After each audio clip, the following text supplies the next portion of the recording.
Добар ден, почитувани, ова е Телма амбуланта. Денешното издание го реализираме во соработка со клиничката болница Аџи Бадем Систина.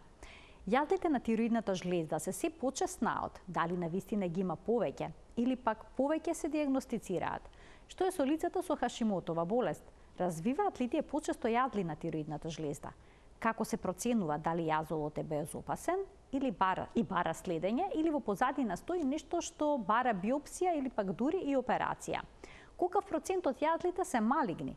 Какви се резултатите од современото лекување на рак на тироидната жлезда, особено во време кога расте бројот на лица со оваа диагноза? За сето ова денеска разговараме со магистар доктор Билјана Црцарева, специјалист по нуклеарна медицина во клиничката болница Аџи Бадем Систина. Останете на Телма, сигурна сум дека ќе имате некое прашање поврзано со сето ова, ќе можете да го поставите при крајот на денешното издание.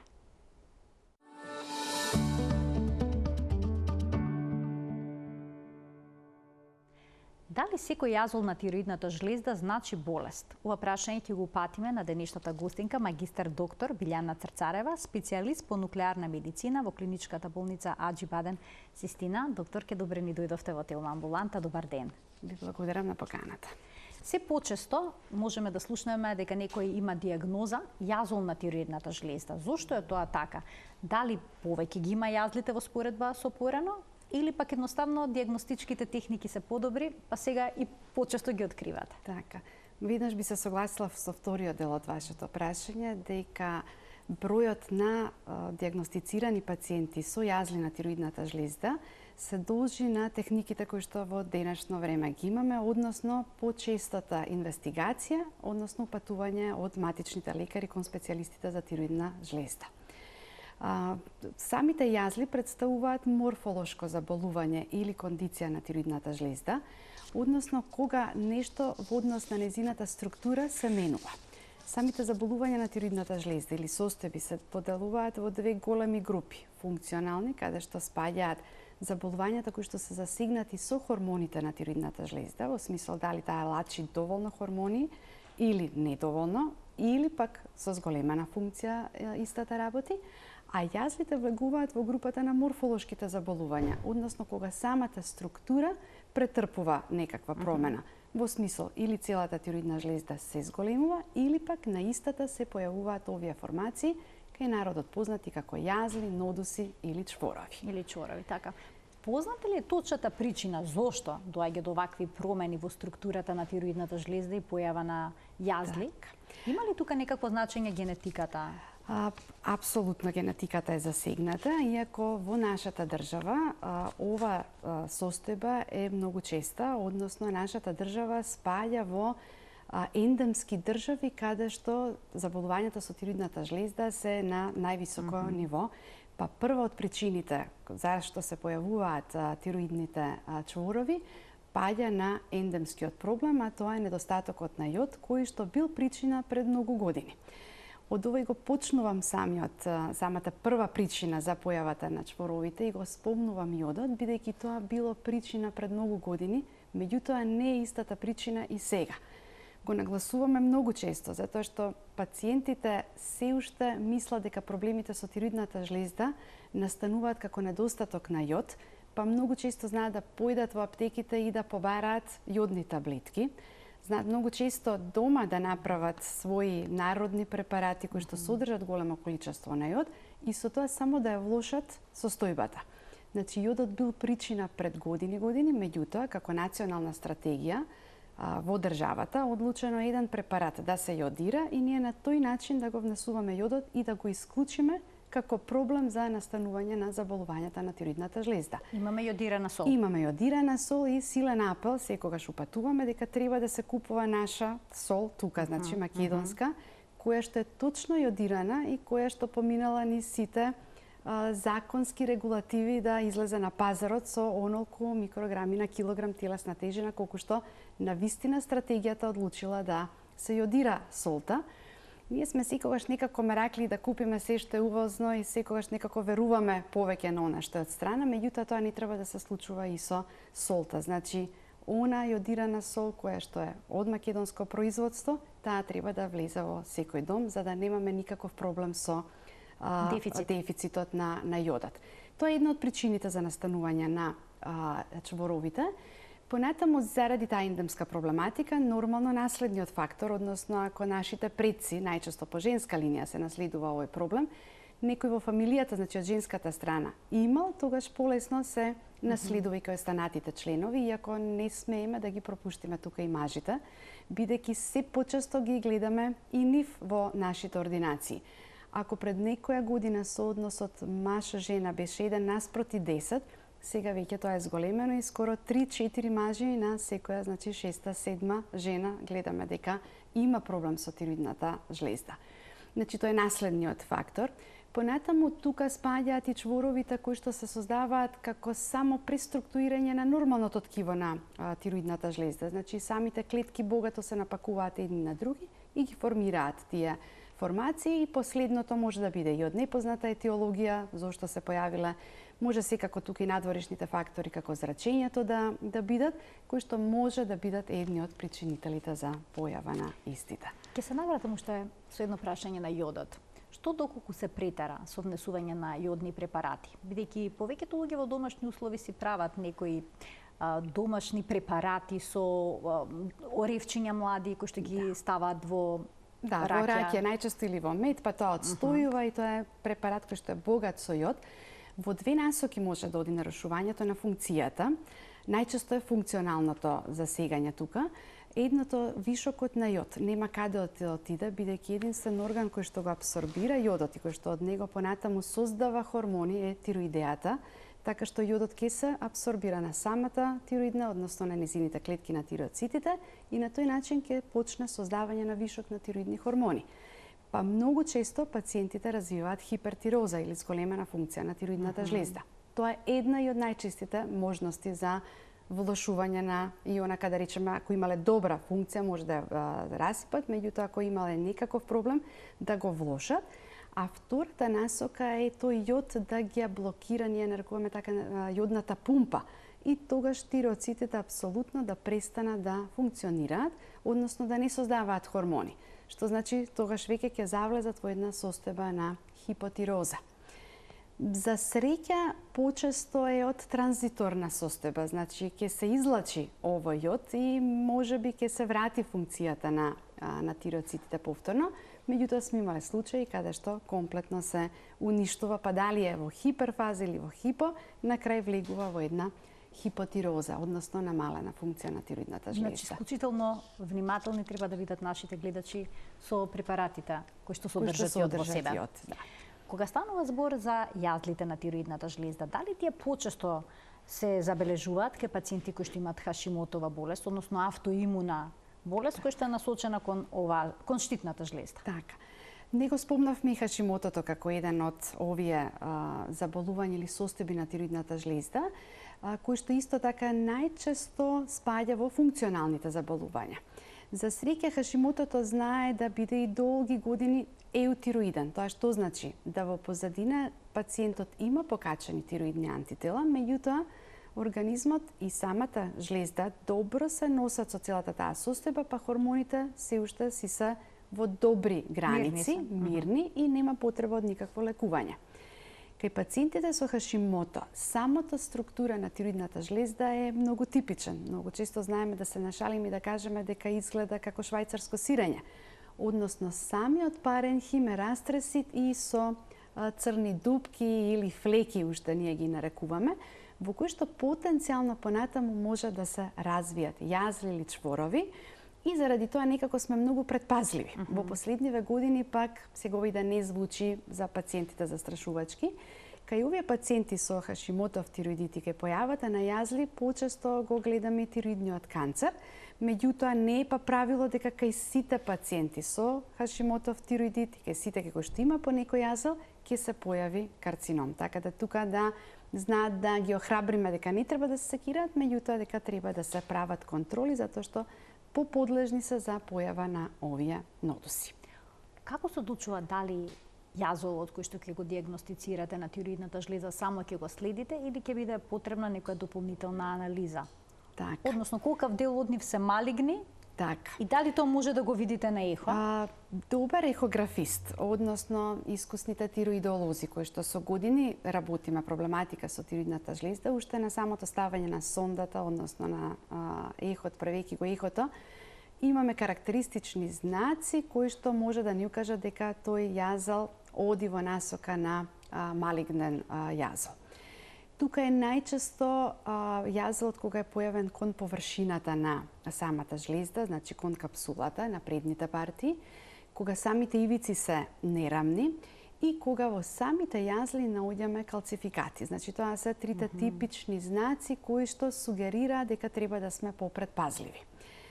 Чисто пациентите и се бунат и мислат дека само големината е индикација за правење на биопсија, која што е следно со сигурност кој што ќе ни покаже дали тамо постои малигнитет или не постои. Меѓутоа, ние знаеме да кажеме дека и мало чворче или јазле од 5, 6, 7 мм, ако на ехографистот му е сомнително, треба да се пунктира, или пак јазел кој што е 2-13 мм, ако на нас не е сомнителен, можеме да го оставиме да се следи.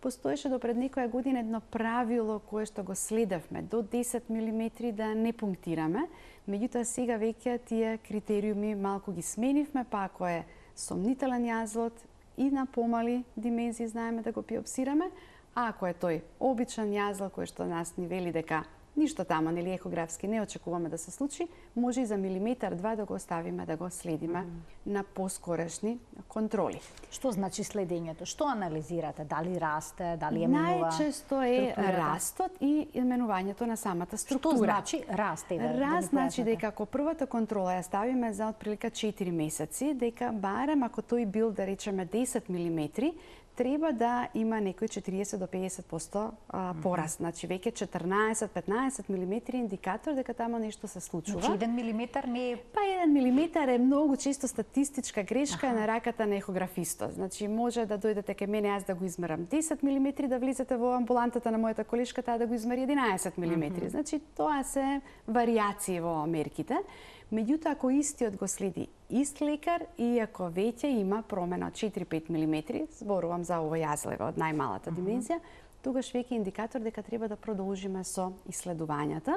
Чисто знаеме да дадеме насока да се направи скенирање, првично, значи со технициум, за да го видиме прифатот на изотопот, односно на материјалот кој што сме го дале. Како се прави таа Тоа се прави многу едноставно. Значи, прво треба да пациентката, за конкретно ќе кажам за жена, да не биде во период на гравидитет, значи на бременост или на доење.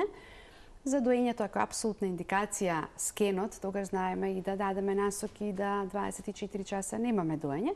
Меѓутоа најчесто не постојат силни индикации за изведување на скенот на тироидната жлезда. Се изведува многу лесно. Аплицираме интравенски препарат, технициум, кој што за 10 минути треба да се врзе, 10 до 20 минути да се врзе за тироидната жлезда и потоа да на гама камера да направиме едно скенирање.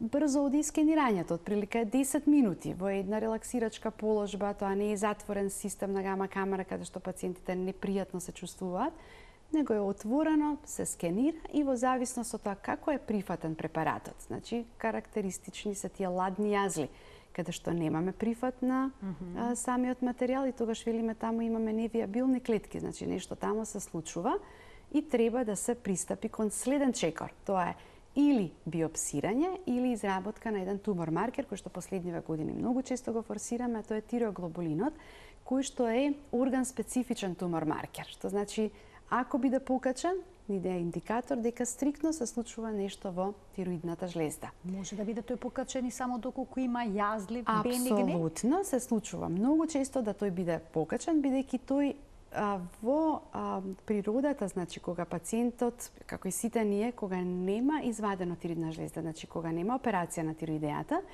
тој се однесува како протеин во тироидната жлезда, што значи нормално се создава. И сега при поголема тироидна жлезда, при јазли знае некогаш и да биде благо покачен и тогаш исто така кажуваме дека не треба да се сегира пациентот, па дури некогаш настануваат и лабораториски грешки. Меѓутоа, кога е силно покачен, кога на нас ехографски нешто тамо ни се случува, тогаш веќе е индикатор дека треба да се пристапи или кон биопсија, а многу често во последните месеци и години веднаш ги упатуваме пациентите и на операција, затоа што и досега, фала Богу, не сме се излажале во она што ќе го дадеме како совет дека треба да се хируршки отстрани, постоперативно да ни биде докажано дека навистина станува збор за карцином. А при тоа не сме ги биопсирале, што значи пак окото наше сознава дека нешто тамо се случува. И туку што нешто би кажала за биопсијата, односно за пункцијата. Ова се што кажуваме биопсија, некако е фамилиарно станато за пациентите. Повеќе знаат дека се прават биопсии, меѓутоа за тироидејата е пункција уствари. Тенко иглена биопсија или ФНАП кратеницата е Fine Needle Biopsy Aspiration, што значи ние правиме пункција и аспирираме делот. Со тенка игла се влегува. Со тенка игла се влегува, трае неколку секунди, секогаш е ултразвучно водена, значи под ехо. Меѓутоа и тука можете да добиете лажно добри резултати, односно лажно негативни. Колку се чести лажно негативните резултати кај тенко иглената биопсија? Па знаат, значи ние се може треба да кажеме колку се тие веродостојни, значи отприлика 60-70% од тенко иглената биопсија е веродостојна, не би се врзувала дека се лажни. Знаете зошто? Затоа што вие боцкате во еден фокус и може би ќе направите една широка пункција на неколку места околу тоа ткиво ќе боцнете. Меѓутоа 2 сантиметри погоре или подоле или 5 милиметри може да се пропушти. Тогаш не е тоа лажен резултат. Тука едноставно вие не сте боцнале во местото каде што почнал да се формира карциномот. И заради тоа, ако тироглобулинот ни е покачен, ако нашето око вели тама нешто се случува, колку и да е биопсијата негативна, односно да е прва група, инсистираме тоа хируршки да се реши. Да. Споменавте дека има ладни чворови? Да. Што значи дека има и топли? Има и топли, апсолутно. Па сега која е разликата и кои се поризични? Да, значи овие ладни чворови од крајност во крајност може да бидат. Може да бидат знак дека некаков малигнитет се случува, меѓутоа ладни чворови гледаме скенографски кај цистите. Бидејќи цистите се полни со течност. Течноста не го абсорбира препаратот кој што го даваме и едноставно го гледаме како ладен јазел. Ама тука секогаш имате повеќе методи да ги компарирате, што значи скенот го компарирате со ехото.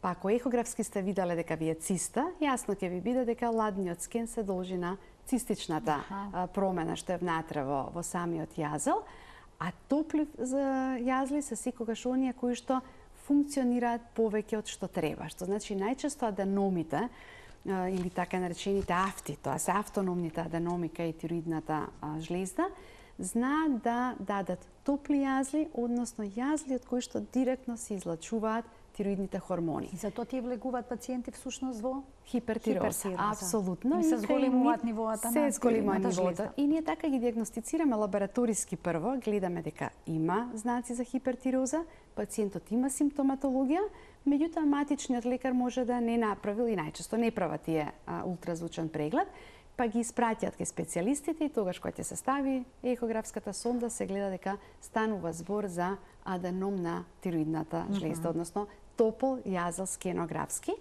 И тука колку и да лекувате со медикаментозна терапија, значи преку таблети, најчесто исходот е хируршката интервенција. Отстранување на проблемот. На проблемот најчесто го отстранувате. Тука правите биопсија која е таа негативна. И ако имате знаци за хипертиреоза, тогаш може и да го отстраните само јазелот, кај што е аденомот, или лобусот. Цел да се отстрани во зависност колкав е аденомот, за разлика од тироидните карциноми, каде што апсолутно мора да настане тотална тироидектомија, односно отстранување на целата тироидна жлезда. Дали јазлите на тироидната жлезда даваат симптоми? Најчесто не. Доколку се тие малецки јазлиња, не даваат никаква симптоматологија. Меѓутоа, ако веќе се поголеми, иако даваат се сместени во близина на трахеата или дишникот или околу езофагусот или хранопроводот, тогаш пациентите знаат да почувствуваат дека нешто се случува, во смисол дека нешто ги скокотка во грлото, па имаат потреба да го прочистат. Актот на како подкашлување е зголемен, или велат имам чувство на кнедла, дека нешто стои, па не може ниту да се голтне, ниту да се плукне, и кога се јаде, колку и да си подпомагаат со течност, тука и понатаму нешто стои. Тоа се единствените симптоми кога може тоа да ги упати дека треба да се јават на контрола. се додека се тоа малецки промени, најчесто не се чувствуваат. Значи најчесто се случаен наод. Случаен, да. И за среќа во последниве години редовните систематски прегледи ги откриваат овие промени, бидејќи се инсистираше како ендемски проблем тироидната жлезда, во систематските прегледи да влезе и прегледот на тироидната жлезда. Дали тоа ќе биде лабораториски, дали ќе биде ехографски, ако во институцијата имаат тироидолог, односно имаат некој што гледа ултразвук на тироидна жлезда, тогаш тие се детектираат па се испраќаат понатаму кај нас специјалистите за дополнителна инвестигација. Дали следењето на јазлите на тироидната жлезда кај пациентите со Хашимото е покомплексен проблем, покомплексен пристап, сакам да кажам, покомплексно е? Не би рекла. Значи, јазлите се разликува? Јазлите, вие веднаш кога ќе го видите наодот кај Хашимото, знаете дека е Хашимото. Дури често кажуваме немојте да ги правите антителата затоа што знаеме дека тие ќе бидат покачени. Што значи ултразвучниот наод е типичен за Хашимото. Јазлите, да, знаат, тие многу често ги нарекуваме псевдо или лажни јазли, бидејќи се од самото преструктурирање на паренхимот на тироидната жлезда. Меѓутоа, дека нешто посебно ги разликуваме, не би рекла. Значи, целата структура ја разликуваме од останатата здрава тироидна жлезда, односно некој јазол што ни се појавил поединачен на тироидејата. А доколку јазлите се малигни, дали тие секогаш ќе растат и ќе се менуваат или пак може да останат мирни? Може да останат со години мирни, да останат со истата структура и истата големина, меѓутоа веќе во последниве години гледаме дека веројатно природата како и кај сите малигни заболувања се менува, па и јазлите со потенцијален малигнитет кај тироидната жлезда менуваат и изглед и големина. Не е правило, меѓутоа гледаме дека тоа се случува. Пациентите често пати се исплашени од биопсијата или пак особено од тенкоиглената и како таа изгледа, се става ли некаква анестезија? Така. Бидејќи се интервенира во пределот на вратната регија која што е богато васкуларизирана и затоа напоменав дека секогаш треба да се прави под контрола на ултразвук. Значи тенкоигледната биопсија, односно пункцијата, секогаш треба да се изведува под контрола на ултразвук од причини што е богато васкуларизирана регија и во непосредна близина на тироидната жлезда е каротидата. Изгледа сега за нас од оваа страна како лекари многу едноставно. Треба да ги охрабриме пациентите да не се секираат. Прво, постапката е многу кратка, значи не повеќе од 10 секунди целата интервенција. Не ставаме ништо, единствено во смисол на локален анестетик, единствено ако пациентот не инсистира да тоа биде нешто локално па да прснеме за да малце се обезболи местото. Меѓутоа во 99% од случаите нема потреба, заради тоа што кратко трае и од она што пациентите кажува дека е тоа помала болка од венапункција. Што значи дека се издржува, после тоа си сануваат, продолжуваат со секојдневните активности без воопшто да имаат чувство дека нешто е работено. Претпоставам треба да бидат мирни? Треба да бидат мирни и да не голтаат, бидејќи во моментот кога влегуваме со игличката, доколку голтнат, ние го можеме да го изместиме правецот каде што сме тргнале да ја направиме биопсијата. Тоа е се што се бара во тие 10 Обично секунди. колку убоди има? Најчесто е еден убод доколку е еден јазел. Доколку се повеќе јазли, тогаш можеме да се одлучиме и за двата најсомнителни за нас јазли. Но не ги пунктирате сите? Не сите. Значи ако се тоа 5-6 јазли, односно не правите биопсија на сите? Нема потреба. Значи тие најчесто сите изгледаат исто. Добра. И вие или ако се различни, тогаш бирате 1 до 2 кои што ви се најсомнителни дека треба да се биопсираат. Кога ќе влеземе со иглата, тогаш менуваме правец со патологот и тогаш земаме од повеќе места биопсија. Меѓутоа не дека излегуваме еднаш со иглата па повторно правиме убод во истиот јазел. Тоа се прави само доколку е неуспешна биопсијата, значи не сме земале доволно материјал или ако пациентот измрдал па да мораме да ја повториме. Иначе се прави еднаш во еден најчесто јазел или два сомнителни и кога сме внатре правиме значи менување на правецот, односно земање од повеќе места примерок. Ке ги вклучиме гледачите од тој момент. Почитувани, емисијата е контактна, телефонскиот број на телевизија Телма. Еве ќе испишан на екранот. Добре дојдени се споделувањето и на вашите искуства конкретно со оваа тема на која што говориме. Ние продолжуваме понатаму доколку се утврди малигнитет. Што понатаму? Имам некако среќа да дадам охрабрувачки вести секогаш кај пациентите кај кои што ќе дијагностицираме карцином на тироидната жлезда, бидејќи се тие скоро 100% излекувани.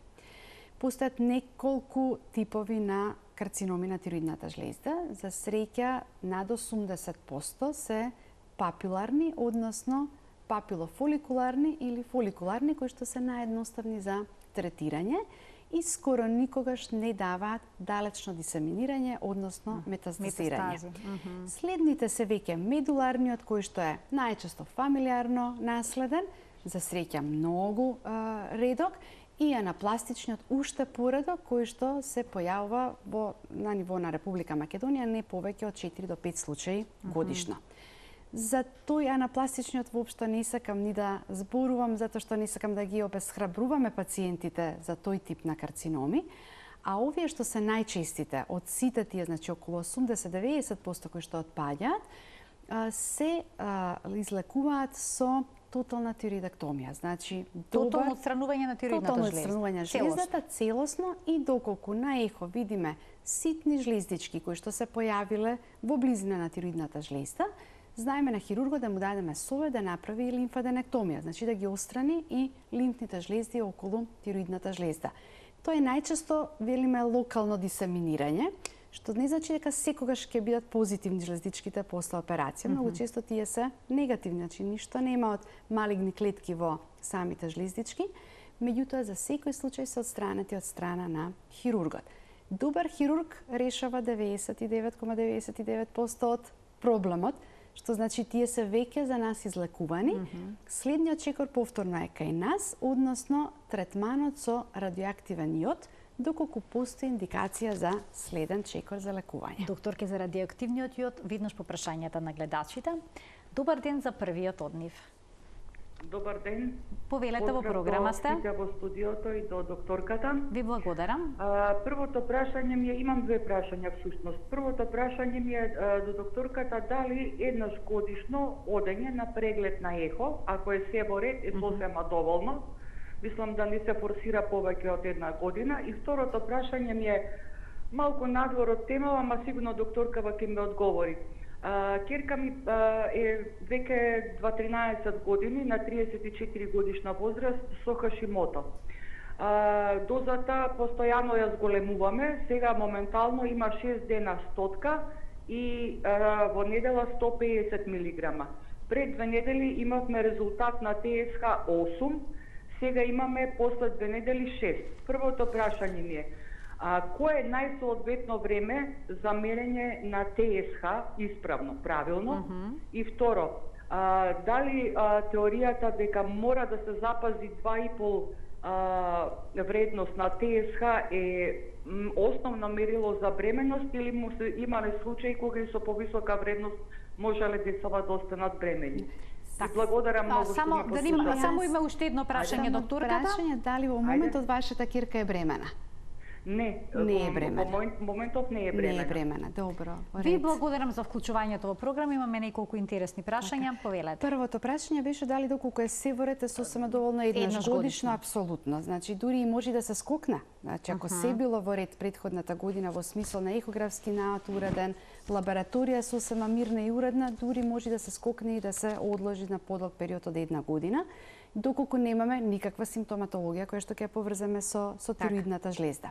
Второто прашање е нешто што е многу често. Тоа е гравидитетот, односно бременоста и тироидната жлезда. Во моментов имаме една така струја во државата која што цело време форсира вредност на ТСХ да биде околу 2, околу 2,5 и многу често знаат и самите лекари да го протолкуваат погрешно и да се држат околу таа бројка. Значи, ние вака викаме, за да се реализира бременост. Зборувам кај пациенти кои што е веќе поставена диагноза за хипотироза или Хашимото и земаат терапија. Бидејќи сите останати трудници, доколку имале потреба да проверат тироидни хормони, биле добри, воопшто не треба да се секира дека некогаш вредноста на ТСК ќе се покачи на 2,9 или на 3,1. Значи тоа е нормално во текот на бременост. Имаме прв, втор, трет семестар. Во трет семестар, кога најмногу расте бебето и кога најмногу ги црпи тироидните хормони, ТСК е нормално и 3,5 да биде. И ако не земал никаква терапија, не земала пациентката терапија, апсолутно не треба да се плашиме дека треба да даваме. Меѓутоа, кај веќе поставени диагнози пред забременувањето и веќе дадена терапија, тука се држиме, јас лично, со вредност на ТСК под 2. Тоа значи што пониска вредност на ТСК 0,7, 0,8, јас сум помирна, затоа што колку и да се случуваат турбуленции во текот на бременоста, влијание на останати хормони, влијание на друга терапија која што се зема, стрес секако кај трудницата, знае да ги покачи вредностите на ТСК. Особено ТСК варира кај пациенти кои што подлегнале на инсеминација или инвитро стимулација. Тамо секако ќе се смени вредноста на ТСК и тамо треба да реагираме брзо и да го држиме понизок ТСК за да заради надворешните фактори стимулацијата оставиме простор тој да стигне до 2 без да се секираме. Ова што го кажа пациентката за низината ќерка, дека зема комбинација 150 и 125 колку што ја разбрав, високата доза не треба да ги плаши. Значи, високите дози се само показател дека пред да се постави диагнозата, телото, односно тироидната жлезда кај незината ќерка создавала толку хормони колку што сега има побарувачка. Што значи дека не се случува ништо лошо, него едноставно си бара телото и ние треба да го додадеме хормонот кој што му е потребен.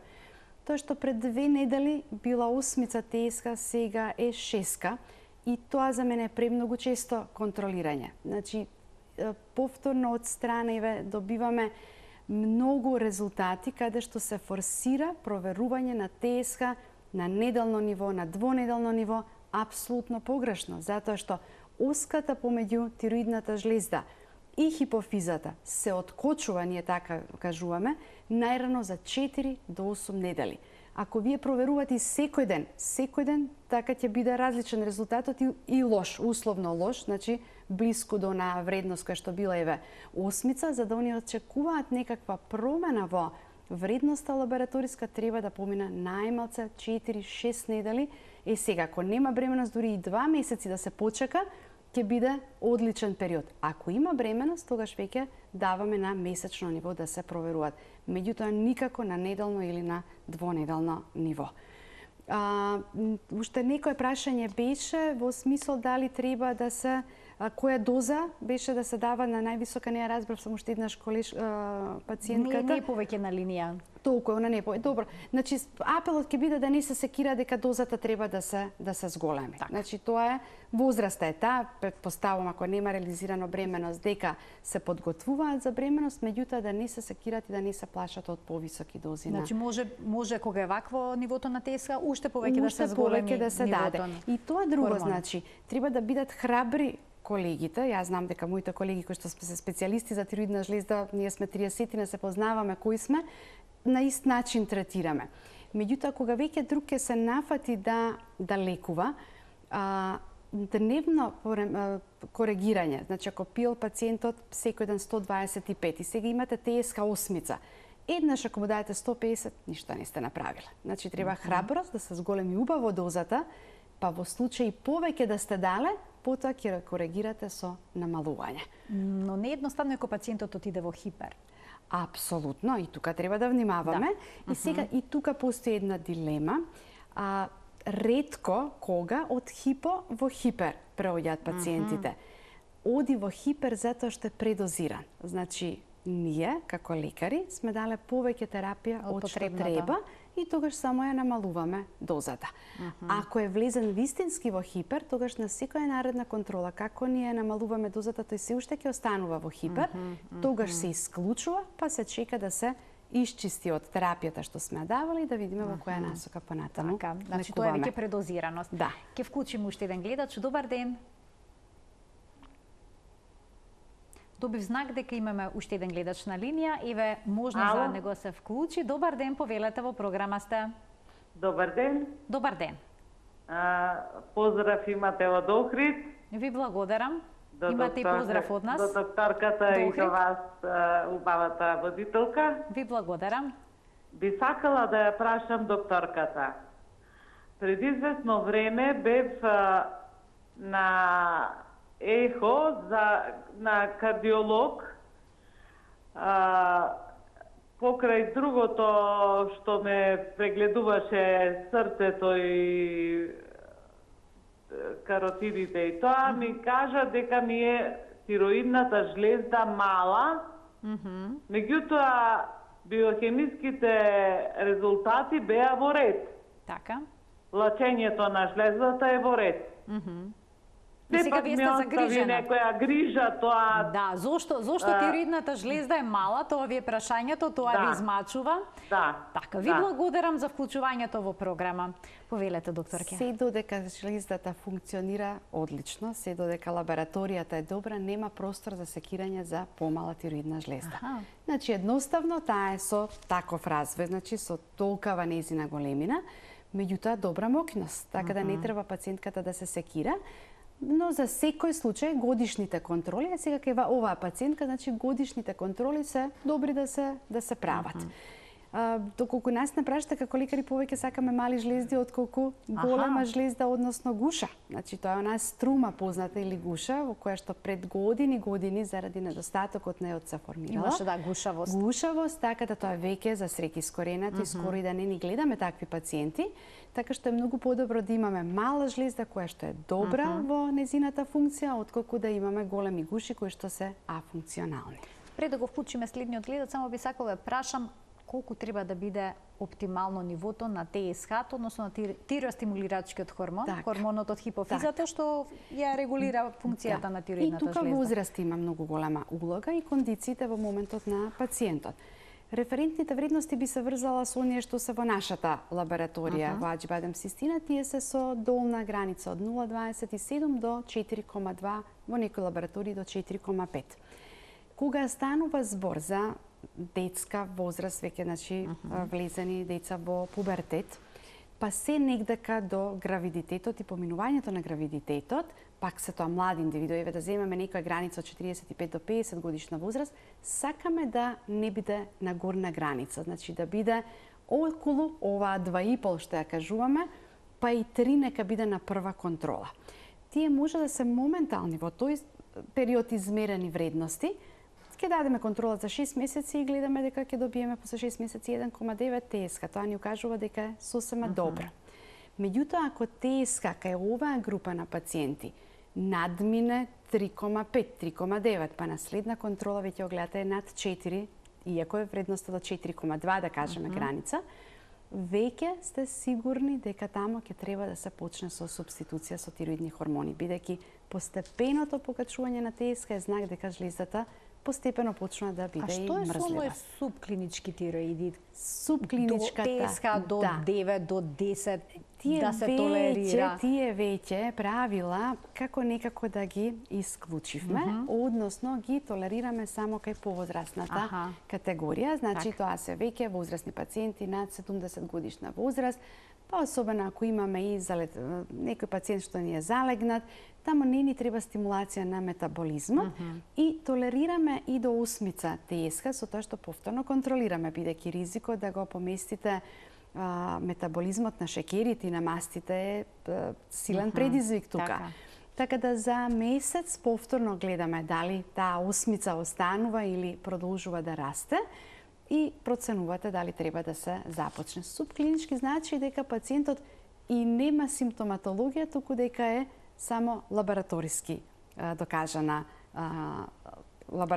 хипо или хипе. Промената на работата на тироидната жлеза. Да го слушнеме и следното прашање од гледач. Добар ден. Ало, добар ден. Во програма сте, повелете. Добар ден. Добар ден. Поздрав до докторката и до водителката. Ви благодарам. Се јавувам на 80 годишна возраст. Така. Се лекувам на патофиза 20 години. Така? Дали ме слушате? Да, одлично ве слушаме, дека се лекувате 20 години. 20 години на патофиза. Вчера бев на испитување на контрола. Така? Тирозол ми дават прекови, А чворови имам над 12 сантиметри. Целата гуша ми е гушавост, обрасната со гушавост. Сега се поставува прашањето, на оваа возраст дали може да се прави операција, да се извади штитната или не Така. може? Да, ова е една Ќе ве дилема молам. која што ќе ја поставиме на докторката во продолжение на емисијата. Ви благодарам за вклучувањето во програма. Што е со оваа возраст? Возраста И ваков проблем не со треба да ни тироидната биде жлеза. лимитирачка.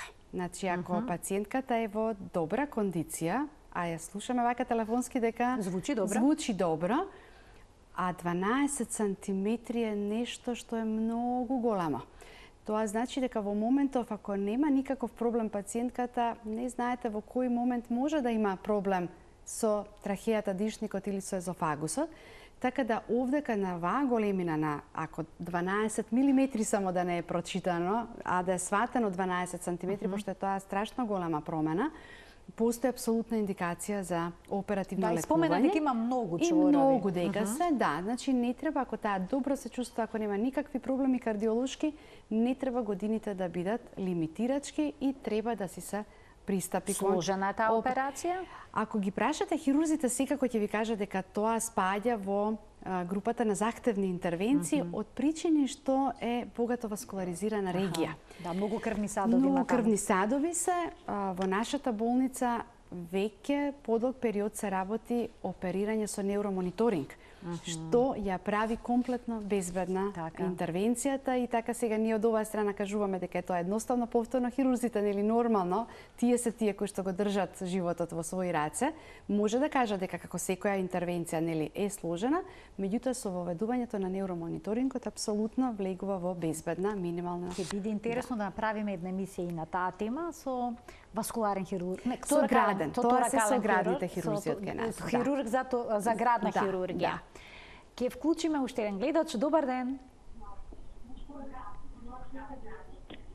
Следниот гледач ќе треба да го намали тонот на неговиот ТВ приемник, да го следи разговорот преку слушалката, за да може успешно да се вклучи и да го постави своето прашање.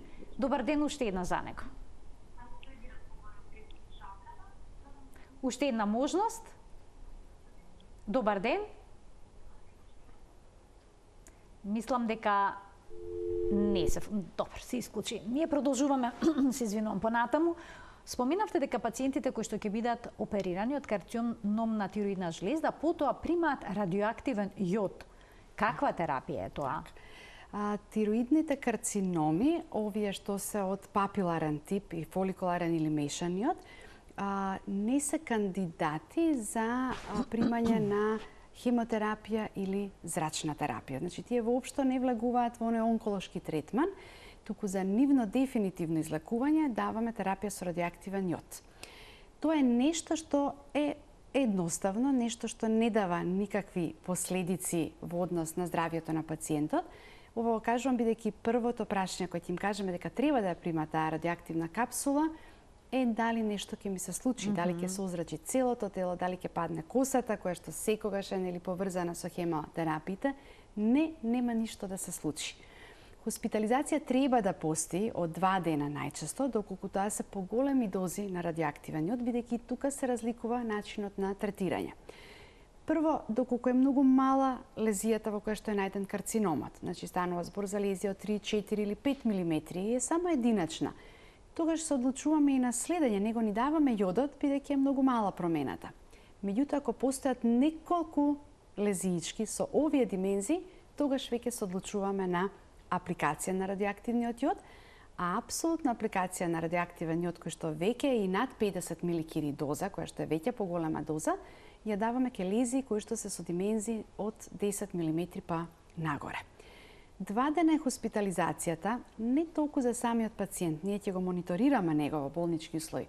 Меѓутоа ја заштитуваме околината, бидејќи за себе не е никаков проблем јодот, за пациентот што примил, мора да го прими, меѓутоа тој зрачи кон околината, што значи дека тој може да направи проблем кај трудници и кај мали деца. Тие се тие кои што сакаме да ги заштитиме, па постои еден извесен период во кој што бараме да пациентот биде во изолација.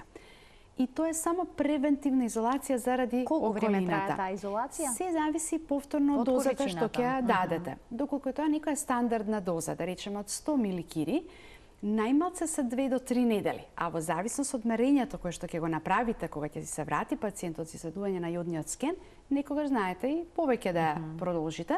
Некогаш сме имали пациенти кои што на втората недела и на 10-тиот ден сме кажале одлично е исчистен јодот, тоа многу зависи од пациентот колку се хидрира, колку пие вода, како нас не ги слуша советите и како тој јод се исчисти од Значи, самиот треба што повеќе организам. течности да се Што внесуваат? повеќе течности за да се елиминира радиоактивноста А од што е телото. со обликата што носел пациентот во тие денови? Едноставно само да се испере. Само да се Ништо испере, друго, толку не мора да се фрла. Нема потреба да се фрли, сега може, значи, долниот веш, евентуално ако сакат во првите 2-3 дена, кога е најголема радиоактивноста, бидејќи се излачува преку урината, тоа да се фрли. Меѓутоа, никако друго, никако да се фрли постелина.